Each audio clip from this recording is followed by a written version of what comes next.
నమస్తే. ప్రస్తుతం నేను ఉస్మానియా ఆర్ట్స్ కాలేజ్ దగ్గర ఉన్నా. తెలంగాణలో మున్సిపల్ కార్పొరేషన్ ఎన్నికలు ముగిసినాయి. భారీ స్థాయిలో సీట్లు గెలుచుకున్నది కాంగ్రెస్ పార్టీ. అధికారంలో ఉంది. మరి అధికారంలో ఉన్న కాంగ్రెస్ పార్టీకి ఆ స్థాయిలో రావడానికి కారణం ఏంటి? ప్రతిపక్షం యొక్క బలహీనతన, అధికార పక్షం యొక్క బలమా? ఎందుకంటే ఓ పక్క ప్రతిపక్షం హామీలు అమలు చేయలేదని ప్రతిరోజు మాట్లాడుతూనే ఉంటుంది. అధికార పక్షం మేము చేసినామని చెప్తున్నారు. ఇదే అంశం గురించి మాట్లాడదాం. అసలు ప్రజలు ఈ స్థాయిలో ఇవ్వడానికి ప్రధాన కారణం ఏందనేది మన దగ్గర విద్యార్థి నాయకులు ఓయూ సైదుల్ గారు ఉన్నారు. మీరు చూసారు రిజల్ట్ కూడా బాగా పర్సంటేజ్ ఎక్కువ ఉంది వాళ్ళకి. ప్రతిపక్ష పార్టీ బాగా చెతికిల పడిపోయింది. అసలు కారణం ఏంటి? ఎందుకంటున్నా ఈ మాట అంటే పొద్దుగా లేస్తే ప్రతిపక్షం హామీలు అమలు చేయలేదని వాళ్ళు చెప్తారు, మేము చేస్తున్నామని వీళ్ళు చెప్తారు. అసలు మీరేం చెప్తారు? ముందుగా మొన్న జరిగిన ఇటు మున్సిపాలిటీ కానీ కార్పొరేషన్ ఎన్నికల్లో కానీ తెలంగాణ రాష్ట్ర ప్రజలు ఈ దేశంలోని ప్రజాస్వామ్యాన్ని బతికించాల్సిన పార్టీకి ఓట్లేసారు. ఎందుకంటే ప్రజాస్వామ్యం అనేది ఈ దేశంలోనే రాహుల్ గాంధీ కానీ ఇక్కడ రాష్ట్రంలో రేవంత్ రెడ్డి అంటే బీజేపీకి వేయకుండా కాంగ్రెస్కి వేసినందుకు ఉస్మానియా యూనివర్సిటీ విద్యార్థులుగా ఒక ప్రజాస్వామ్యం బతికిందిగా మేము ముందు అంటున్నాం, కాంగ్రెస్ వాదులు కాకుండా. ఎందుకంటే తెలంగాణలోని బీజేపీ వాళ్ళు కానీ బీఆర్ఎస్ వాళ్ళు కానీ ఒక గత 10 ఏళ్ళు కూడా చేసి గన ప్రధానంగా నిరుద్యోగుల్ని బీఆర్ఎస్ పార్టీ అటు రైతులను కానీ ఇచ్చిన వాగ్దానాలను నెరవేర్చకుండా వాళ్ళ మీద ఒక నమ్మకం పోయి కూడా ఈరోజు బీఆర్ఎస్ పార్టీ ఎంత 2% ఓట్లతోటి 1.57% ఓట్లతోటే ఈరోజు బీఆర్ఎస్ పార్టీ గత సాధారణ ఎన్నికల్లో అధికారానికి దూరమైంది. ఈ రోజు కన్నా చూసుకుంటే వాస్తవానికి బీఆర్ఎస్ పార్టీలు అక్కడ ఉన్న నియోజకవర్గ ఇన్ఛార్జీలు కానీ వాళ్ళ యొక్క అంతర్గత కుమ్ములాట అక్కడ స్థానిక నేతలు ఎట్లుందంటే స్థానిక నేతల పరిస్థితి చూసుకుంటే మరీ దారుణంగా ఉంది. ఏ క్యాండిడేట్కు టికెట్ కేటాయించాలన్నట్టు అంతర్గత పోరుల కారణంగా సరైన నాయకత్వం లేకుండా వివిధ పార్టీల నుంచి వచ్చిన వాళ్ళకే తెలంగాణ ఉద్యమం నుంచి కానీ విద్యార్థులు నిరుద్యోగులు కొట్లాడిన వాళ్ళు కాకుండా టీడీపీలో ఉన్న వాళ్ళని తీసుకొచ్చి ఇలా బీఆర్ఎస్లో పార్టీ పెట్టుకుంటే ఎవరు పనిచేసే పరిస్థితి లేదు. ఇలా వాళ్ళు పోయి కాంగ్రెస్లో జాయిన్ అవుతుంటే సైదుల్ గారు ఇప్పుడు ప్రధానంగా ఏంటంటే హామీలు అమలు చేయలేదని వాళ్ళు చెప్తానే ఉన్నారు ప్రతిపక్షం. మరి ఎందుకు వచ్చినా ఇన్ని భారీ స్థాయిలో అంటే భయపడిచ్చారంట కాంగ్రెస్, అధికార కాంగ్రెస్. మేము 3 ఏళ్ళు ఉంటాం, మేమే ఉంటాం, మేమే నిధులు ఇచ్చేది, అనవసరంగా వాళ్ళకేసి ఉత్తది అయితే ఎందుకు వేస్తారని భయపడిచ్చిండ్రు. భయపడిచ్చి ఓట్లు వేయించుకున్నారని ప్రధానంగా వస్తున్న ఆరోపణ. ఇది ప్రతిపక్షం పార్టీ చేసేది ముమ్మాటికి అవాస్తవం. ఎందుకంటే వాళ్ళ యొక్క పరిపాలన దాదాపు ఒక 2 ఏళ్ళు మాత్రమే పూర్తిగా, ఇంకా 3 సంవత్సరాలు ఉంది. చూద్దాం, వీళ్ళకి అవకాశం ఇచ్చిన తెలంగాణ ప్రజానీకం అంతా. బీఆర్ఎస్కు 10 ఏళ్ళు ఇచ్చిర్రు, ఈ 3 ఏళ్ళు చూద్దాం అనుకుంటున్నారు. నిరుద్యోగులు మేము ఓడగొట్టిన వాస్తవం చెప్తున్నాం కదా. ఇప్పుడు నిరుద్యోగులైనా కాంగ్రెస్ పార్టీ విమర్శిస్తుంది, రేపు భవిష్యత్తులో కూడా మేము ఓడగొడతాం.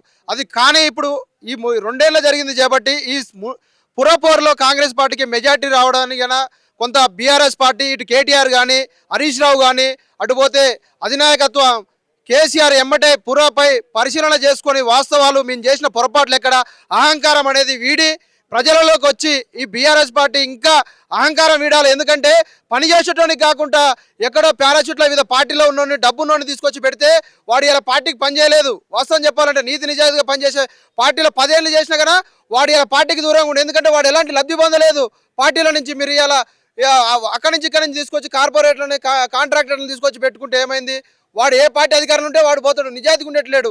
అదే మీకు గుణపాఠం జరిగింది. కేటీఆర్ ఇప్పటికైనా కళ్ళు తెరువు. ఏం లేనని కార్లలో తిప్పిర్రు గ్రామాల నుంచి కానీ మున్సిపాలిటీలో కానీ, వాడు ఇలా పని చేయలేదు. ఎమ్మడపోయి ఆడ కండవ మార్చి కాంగ్రెస్లో జాయిన్ అయ్యాడు. నువ్వు ఎట్లా గెలుస్తావు? పని చేసేవాడిని గుర్తించాలా కేటీఆర్ ఇప్పటికైనా. ఇప్పుడు తెలంగాణలో ప్రతిపక్షం బలహీనంగా ఉందా? ఎందుకంటే కేసీఆర్ బయటికి రానందుకు బలహీనంగా ఉందా, లేకపోతే బలంగానే ఉందా? వాస్తవం చెప్పాలంటే బీఆర్ఎస్ పార్టీ ఇంకా బలంగా ఉంది. గ్రామీణ ప్రాంతాలలో చూసుకుంటే కాంగ్రెస్ పార్టీ గట్టి పోటీ ఇచ్చింది. ఎందుకంటే అధికారంలో ఉంది, ఇంకా స్థానాలు ఎక్కువ రావాలా. రేవంత్ రెడ్డి గారు ఇదేదో మాకు పూర్తి మెజారిటీ వచ్చిందని మీరు గర్వంతో ఉండొద్దు. ప్రజలు మీకు తీర్పిచ్చారు, దీన్ని స్వాగతించి వాళ్ళ యొక్క మీరు ఇచ్చిన హామీలను నెరవేర్చాలా. ఈ బీఆర్ఎస్ పార్టీ కానీ అసలు ఎక్కడ లోటు జరిగింది, ఎక్కడ తక్కువ వచ్చింది అనేది కానీ మీరు బేరోజు చేసుకొని మీ పార్టీ నాయకత్వాన్ని కానీ ప్రజా సమస్యలు కానీ ముందుండి పోరాడి ఈ యొక్క నిత్యం ప్రజలలో ఉండండి, ప్రజా సమస్యల కోసం కొట్లాడండి. మీరు రాజకీయంగా ఆ పనికిరాని కేసులు ఏదో ఆ సిట్ అని ఆ ఫోన్ ట్యాపింగ్లని గవి కాదు. ప్రజల సమస్యలు ఏమున్నాయో బీఆర్ఎస్ పార్టీ దానికోసం కొట్లాడండి. అంతేగాని ఇవి పనికిరాని కేసులతోటి ఈ ఇష్యూ డైవర్ట్లు చేస్తున్నారు. రేవంత్ రెడ్డి ఢిల్లీకి పోగానే అక్కడ ఆక్స్ఫర్డ్ ఇక్కడికి పోగానే ఏదో సిట్టు విచారని, ఇదంతా రాజకీయ డ్రామాలు ఉన్నాయి. తెలంగాణ ప్రజానికి ఇంతవరకు కూడా ఈ యొక్క రబీ సీజన్ అయిపోయింది, ఆ రైతు బంధు పడలేదు, వాటి మీద నిరుద్యోగ నోటిఫికేషన్ లేదు. వాటి మీద మీరు ఫోకస్ పెట్టి మీ యొక్క పరిపాలన తీర్పుని ప్రజలు ఇచ్చిరు కాబట్టి దాని పరిపాలన కొనసాగించి బీఆర్ఎస్ పార్టీ కన్నా మీ ఇంకా 10 ఏళ్ళ అధికార దాహం పోలేదు. దాన్ని మీరు ఇంకా ఏదో మేము అన్నట్టు ఫీల్ అవుతున్నారు.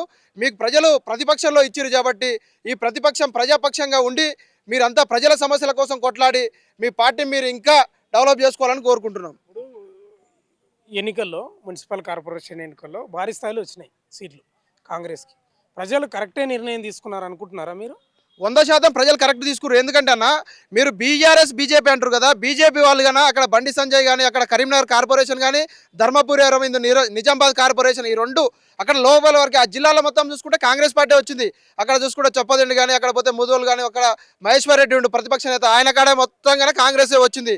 ఇక్కడ తెలంగాణలో ప్రజలు బీజేపీకి అవకాశం లేదనే దానికి ఉస్మానియా యూనివర్సిటీ విద్యార్థి సంఘాలుగా మేము చాలా హర్షించదగ్గ విజయంగా మేము భావిస్తున్నాం. ఎందుకంటే తెలంగాణలో బీజేపీకి అవకాశం లేదు. ఈ తెలంగాణలో ఎప్పటికైనా కాంగ్రెస్ పార్టీ ఉంటే బీఆర్ఎస్ అన్నట్టు కాకుండా మీ తీర్పును ప్రధానంగా హర్షిస్తున్నాం. బీజేపీకి తెలంగాణ ప్రజలు గుణపాఠం చెప్పిర్రు. ఇప్పటికైనా బీజేపీ కన్నా మీరు ప్రజా సమస్యలపై కొట్లాడండి. ఈ మతం అని అదని మీరు మాత్రం ఈ మతం ముసుగులో హిందుత్వం అది ఇదని కాకుండా ప్రజా సమస్యలపై నీతి నిజాయితీగా ఎక్కడ ప్రజా సమస్యలు ఉంటున్నాయి, ఎక్కడ రైతు సమస్యలు ఉంటున్నాయి, ఎక్కడ నిరుద్యోగ సమస్యలు ఉంటున్నాయి, ఎక్కడ వృద్ధులు వికలాంగుల సమస్యలు ఉంటున్నాయి, వాటిపైన కొట్లాడాల బీజేపీ కానీ. మీరు కేంద్రంలో కానీ ఆ 9 మంది ఎంపీలు ఉండి ఏం లాభం ఇంతవరకు కన్నా? ఈ కేంద్ర బడ్జెట్లో తెలంగాణ రాష్ట్రానికి గుండుసున్న ఆదాయం. మీరు ఏం చేస్తారు? తెలంగాణ ప్రజలు మీకు 9 ఎంపీ స్థానాలు ఇస్తే ఏం చేసిర్రు? ఈ యొక్క తీర్పుని మాత్రం ఉస్మానియా యూనివర్సిటీ విద్యార్థి సంఘాలుగా మేము కాంగ్రెస్ పార్టీకి రావడం కన్నా స్వాగతిస్తున్నాం. ఎందుకంటే మీకు అవకాశం ఇచ్చిండు. అహంకారం పోకుండా రేవంత్ రెడ్డి పరిపాలన కొనసాగించాల్సిందిగా అవకాశం ఇచ్చిర్రు, మంచిదే. ఇప్పుడు 2 ఏళ్ళు దాటిపోయింది. ఏమైనా అభివృద్ధి జరిగింది? ఏమైనా నిర్మాణాలు కట్టిండా? ఇది పలానా నిర్మాణం కట్టిండు, ఇది ఒకటి అభివృద్ధి చేసిండు. ఇప్పుడు నగరం అనుకోండి, తెలంగాణ వ్యాప్తంగా ఏమన్నా అభివృద్ధి, ఆ సంక్షేమ పథకాలు కాకుండా ఏమన్నా అభివృద్ధి కార్యక్రమాలు అంటే ఒక ఇన్ఫ్రాస్ట్రక్చర్ కానీ లేకపోతే విద్యకు సంబంధించి కానీ హాస్పిటల్కి సంబంధించి కేసీఆర్ కట్టినవే ఉన్నాయి కదా. రేవంత్ రెడ్డి ఏం కట్టిండు? అన్న మీరు అన్నది వాస్తవమే. గత ప్రభుత్వంలో కానీ హైదరాబాద్ డెవలప్మెంట్ కానీ ఫ్లైఓవర్లు కానీ అండర్ పాసులు కానీ ఇక్కడ సిటీ నలుమూలల సూపర్ స్పెషాలిటీ హాస్పిటల్స్ కానీ అన్ని గత రాష్ట్ర అంటే బీఆర్ఎస్ ప్రభుత్వంలోనే అప్పుడున్న మాజీ ముఖ్యమంత్రి కేసీఆర్ ఆధ్వర్యంలోనే వీటన్నిటికీ బీజం పడింది. ఆ బీజం ఏంటంటే మీరు అడిగిరి చేయబడి చెప్తున్నాం, ఏ ప్రభుత్వం వచ్చినా వాళ్ళు కట్టినట్టు కాదు, ఆ ప్రభుత్వం ఆ పనులు కొనసాగిస్తుంది. ఈ ప్రభుత్వం కూడా ఇంతవరకు హైదరాబాద్లో కానీ తెలంగాణ వ్యాప్తంగా కానీ ఇంతవరకు ఏం పనులు చేయలే. గ్రామ పంచాయతీలో చూసుకుంటే ఒక వీధి దీపాలు తప్ప ఇంతవరకు ఏం పనులు లేవు. సర్పంచులు వచ్చారు కదా, ఇంతవరకు ఏం పనులు చేయట్లేదు కాంగ్రెస్ పార్టీ. రేషన్ కార్డులు ఇచ్చిన దాన్ని మాత్రం ముమ్మాటిగా స్వాగతిస్తున్నాం. కొన్ని పనులు చేసింది. అయినా కూడా ప్రజలు ఎందుకు గెలిపించారు? ఈ ప్రజలు అనేది 2 ఏళ్ళు అవుతుంది కాబట్టి చూద్దాం అనే ఆలోచన తప్ప ఈ రేవంత్ రెడ్డి ఇంకా ఏదో చేస్తాడు, ఇంకా చూద్దాం 3 ఏళ్ళు అవకాశం ఉందని తప్ప గెలిపించరు. ఇంకా ఏదో మేము ఇంకా అంతా మాదే అన్నట్టు కాదు. రేవంత్ రెడ్డి నీకు అవకాశం ఇచ్చిర్రు, ఈ పరిపాలన కొనసాగించి ప్రజలకు మీరు ఏ వాగ్దానాలు ఇచ్చిరో, వృద్ధులకు పింఛన్లు కానీ మహిళలకు అది కానీ ప్రజాపాలన ఇచ్చిన మీరు 6 గ్యారంటీలు కానీ అమలు చేయాల్సిందిగా మేము డిమాండ్ చేస్తున్నాం. ఇప్పుడు కేసీఆర్ ఫామ్ హౌస్లోనే ఉంటున్నాడు, అసెంబ్లీ కూడా రావట్లేదు, మీరు చూస్తూ ఉన్నారు కదా. ఈ ఎన్నికల్లో మొన్న జరిగిన ఎన్నికల్లో కేసీఆర్ వచ్చింటే ఎక్కువ శాతం బీఆర్ఎస్ కూడా అంటే అధికార పార్టీతోటి పోటీ పడకపోయినా ఒక 50% 40% సీట్లు వచ్చేవే. తప్పకుండా కేసీఆర్ అనే వ్యక్తి తెలంగాణ ఆయన తెచ్చిన రాష్ట్రానికి కేసీఆర్ అనేది ఎవరు చెరగని పేరు అది. ఎందుకంటే మేము విద్యార్థులకు మాకు మోసం చేయొచ్చు, నిరుద్యోగాన్ని దొంగ హామీలు ఇచ్చి దళితుని ముఖ్యమంత్రి చేస్తాను, అది సెకండ్ థింగ్ అన్న. ఏదైనా కేసీఆర్ అనేటోడు తెలంగాణ రాష్ట్రం తీసుకొచ్చిండు. ఆ కేసీఆర్ అనేది ప్రజా క్షేత్రంలోకి వస్తే మార్పు అనేది అటు ఇటు కొంత జరుగుతుంది. అధికారంలో ఏ పార్టీ ఉంటే అటు మెజార్టీగా ప్రజలు కానీ అంటే ప్రజలు కానీ ఇటు పోలీసు కానీ ఎన్నికల యంత్రాంగం కానీ అటు పారదర్శకంగా మనం చూసినాం. కొన్ని ప్రాంతాలలో చూసుకుంటే అన్న మున్సిపల్ ఎన్నికలు జరుగుతుంటే దొంగ ఓట్లని అవన్నీ అధికార పార్టీ ఆ పోల్ మెజార్టీ అవన్నీ మీకు తెలిసిన అంశమే. నేను అంశం అదంటలేను. కేసీఆర్ వచ్చింటే ఇంకా బీఆర్ఎస్కి ఎక్కువ సీట్లు వస్తుండేనా అంటున్నా నేను. కేసీఆర్కి వస్తే సీట్లు అనేది వచ్చుడా రావు కానీ ఇంకొక పర్సంటేజ్ ఓట్ల శాతం పెరుగు కంపల్సరీ చెప్తున్నా. కొన్ని స్థానాలు కానీ గెలిచే అవకాశం ఉంటుంది.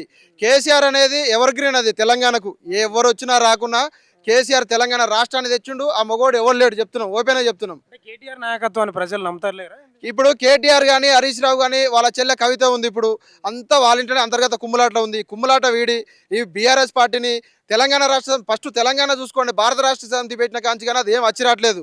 అర్థమైందా? మీరు ఏదో గొప్పలకు పోయి పెట్టుకురో దేశం అంతా చేయాలని చూసుకుర్రో, ఆ కోట్ల రూపాయలు అప్పు చేసిరు, తెలంగాణ రాష్ట్రం మీద వేసిరు, డెవలప్మెంట్ చేసిరు. అంతేగాని ఈ తెలంగాణ రాష్ట్ర సమితిని కొనసాగించండి. తెలంగాణ ప్రాంతీయ పార్టీగా మీరు రక్షణగా మీరు ఇక్కడ కొట్లాడండి. రాష్ట్రాన్ని తీసుకొచ్చిన పార్టీగా మీరు కొట్లాడి చేయండి. ఎందుకంటే మీరు ఏదో భారత రాష్ట్ర సమితి పెట్టుకొని కన్నా ఈరోజు అన్ని రాష్ట్రాలు తిరగాల, ప్రత్యేకమైన హెలికాప్టర్ కొనుక్కొని అదే విమానం కొనుక్కొని చేద్దామన్నావు కానీ ప్రజలంతా మీకు గుణపాఠం చెప్పిరు. ఇదంతా మళ్ళీ భారత రాష్ట్ర సమితి తీసేసి తెలంగాణ రాష్ట్ర సమితికి వచ్చి ప్రజల కోసం కొట్లాడండి. నీకు తెలంగాణ రాష్ట్ర ప్రజలు మీకు అవకాశం కల్పిస్తారు. ఈ కాంగ్రెస్ పార్టీకి ఎందుకంటే ఇలా 36 మంది ఉర్రు, అసలు ఈ మంత్రులకే సఖ్యత లేదు. ఏం జరుగుతుందో అర్థం కావట్లేదు. ఒక మంత్రికి సంబంధం లేకుండా మాట్లాడుతున్నారు. కాబట్టి కేసీఆర్ గారు ప్రజాక్షేత్రంలోకి వస్తే ఇంకా కొద్ది శాతం ఓటు బ్యాంకింగ్ పెరుగు, కొన్ని నియోజకవర్గాల్లో స్థానాలు వచ్చు. కానీ అంతిమంగా అధికార పార్టీ ఎటు ఉంటే అటు ప్రజలు కన్నా మొగ్గు చూపుతారు. మెజార్టీ స్థానాలు కన్నా కాంగ్రెస్ పార్టీ కట్టబెట్టుతారు. Thank you very much Saidul గారు. ఇది ఓయి విద్యార్థి నాయకులు సైదుల్ గారు చెప్తున్న పరిస్థితి. కేసీఆర్ వచ్చింటే కొంత మార్పు ఉండే, అంటే మార్పు అంటే సీట్లు ఎక్కువ వచ్చేదని చెప్తా ఉన్నాడు. భారత రాష్ట్ర సమితి అని మార్చిండ్రు కదా, అది కూడా పెద్దగా మెచ్చుతలేరు.